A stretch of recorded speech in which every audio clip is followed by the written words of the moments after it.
Bismillahirrahmanirrahim. Pemirsa tercinta yang dirahmati Allah, Tuhan yang Maha Kuasa. Bersua kembali kita di kanal Hikmatologi.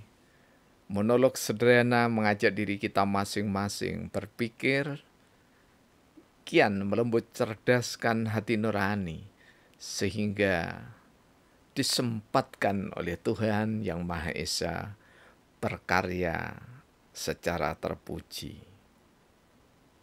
Pemirsa, masih pertalian dengan hikmatokrasi, sistem pemerintahan berdasar pada Pancasila yang intinya adalah, sekali lagi, rakyat awam atau rakyat jelata hingga rakyat yang berkedudukan atau diamanai tahta, semuanya dipimpin oleh hikmat, kebijaksanaan dari Tuhan yang Maha Esa.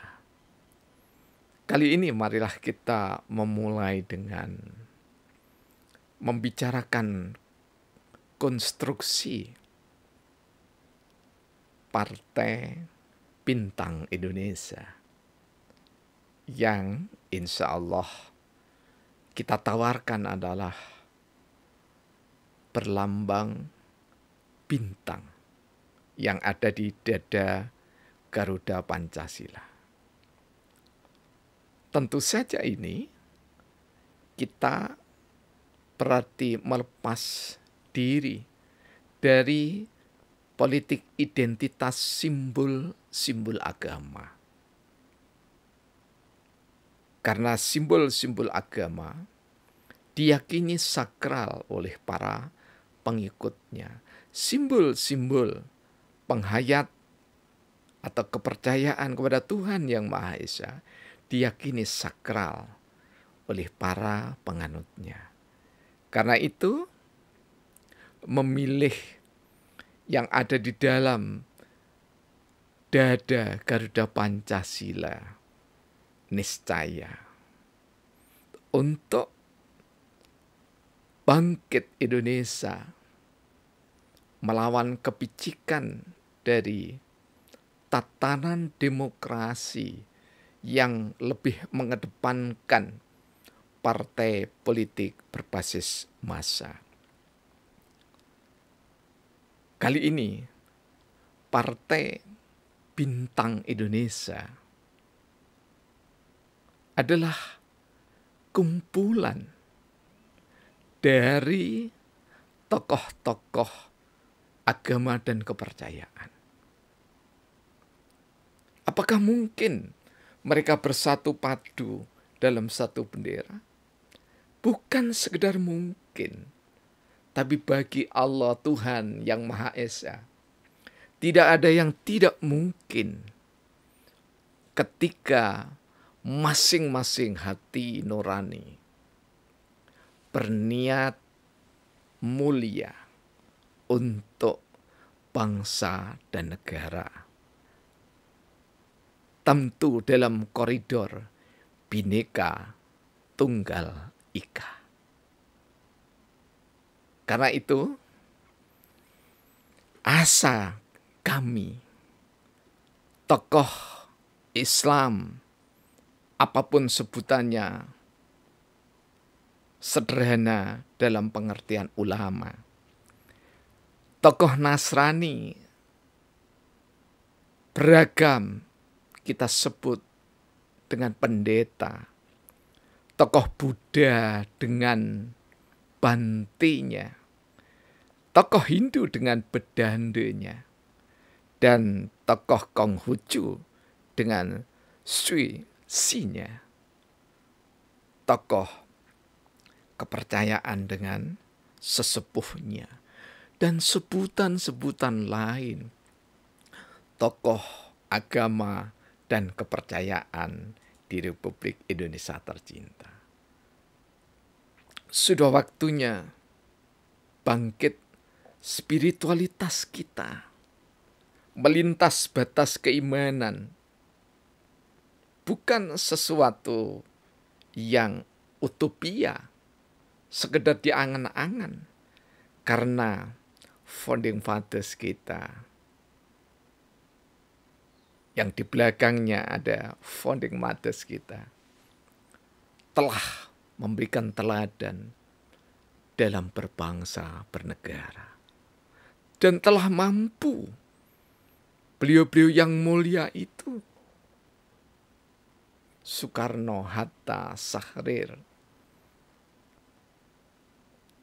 Ki Bagus Kusumo, Widyadiningrat, A.A. Maramis, dan seterusnya. Semua telah melintas batas keyakinan, agama, dan kepercayaannya, menyatu menjadi bangsa Indonesia. Direkat semula dengan gagahnya Sumpah Pemuda. Dan Sumpah Pemuda itu harus selalu teraktualisasi di dada setiap anak bangsa. Dalam satu bendera partai politik atau partai bintang Indonesia, maka diharapkan tokoh-tokoh agama dan kepercayaan menjadi pelopor kebangsaan, yakni terus-menerus merajut, membina, mensosialisasi kewajiban dan hak berbangsa. Yang kedua, kenegaraan, kewajiban dan tanggung jawab sebagai warga negara. Niscaya dipelopori oleh ulama, pendeta, bedanda, dan tokoh-tokoh agama kepercayaan yang lainnya. Negara tidak pernah usai untuk menuju paripurna. Yang ketiga, kedamaian. Sebelum merdeka, pendiri bangsa betapa sejuk dan damainya ketika bersidang melalui BPUPK dan PPKI. Merumuskan Pancasila hingga menjadi kelengkapannya Undang-Undang Dasar 1945. Damai pernah ada sebelum merdeka, hingga merdeka awalnya. Kemudian yang keempat, kejujuran. Tulus hati nurani pendiri bangsa ini, sangat jujur mewakili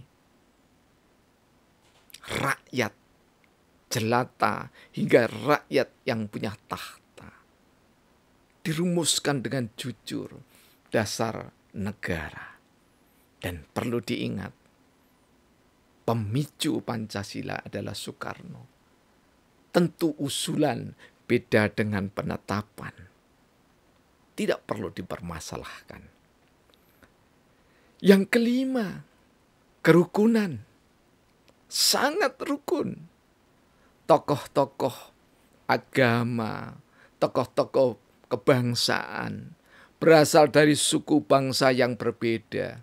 Ada Jawa asli, ada Madura, ada Batak, ada Nusa Tenggara, ada Papua, ada Cina, ada Arab, dan seterusnya.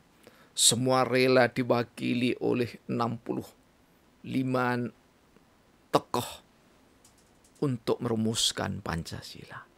Ada kerukunan di dalam mendirikan Indonesia Raya tercinta.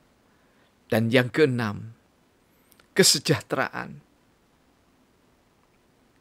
Kita ingat bahwa tidak seluruh menteri yang ada di Republik ini hidupnya berkelimang harta, apalagi menteri di awal kemerdekaan. Bahkan ada yang tidak pernah punya rumah. Tidak saja awal kemerdekaan, bahkan pejuang di Muhammadiyah, Pak A.R., yaitu Kiai Haji A.R. Fakhruddin, sampai akhir hayatnya hanya berjuang untuk Muhammadiyah, tidak sempat memikirkan rumah untuk dirinya.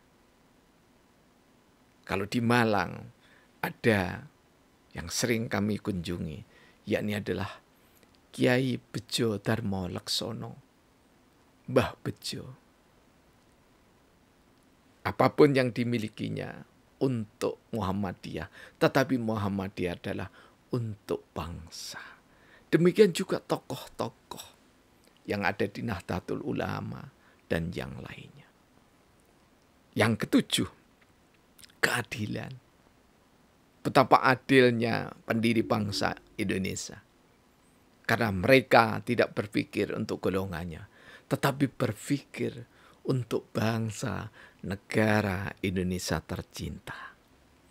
Pemirsa, mudah-mudahan lewat usulan sederhana dari Kampung Celaket Hadiningrat, ada saudara kami yang bertanya, apakah nama Celaket Hadiningrat itu memang sejak dulu? Ini rekan kami, Emi Sulistiowati, yang ahli filsafat di Universitas Brawijaya Malang. Kami pun menjawab, ini adalah usulan dari Ananda Angki Pratama Putra Hadi. Mengapa kami terima dan kami sosialisasikan? Karena di era 70-an yang kami kenal, sampai dengan menjelang pertengahan 90-an, kampung kami masih dipenuhi dengan rona ragam molimo. Al-Hadi, maha petunjuk, maha pemberi petunjuk Allah. Al-Huda, ya. Hadiningrat, yang kami maksudkan adalah kampung yang insya Allah sudah diberikan, atau lebih tepatnya sudah penduduknya